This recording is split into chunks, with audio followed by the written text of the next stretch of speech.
ஆனா சைவத்திலேயே சில ஆச்சாரியர்கள் பகவத்கீதையை முழுவதுமாக புறந்தள்ளி அதை மாயாவாத நூல் என்று ஏற்றுக்கொள்ளாமல், பிரஸ்தானத்ரய பாஷ்யங்களும் செய்யாமல், அவைகளுடைய அத்தாரிட்டியையே மறுத்து ஓரம் கட்டி அவர்களுடைய மெய்யியல் கொள்கைகளை வெளிப்படுத்தி இருக்கிறார்கள்.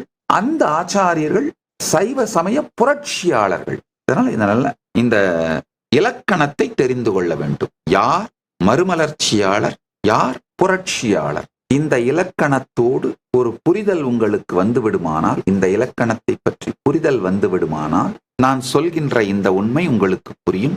இந்த இலக்கணம், இந்த தெளிவோடு சொல்லுகின்றேன்.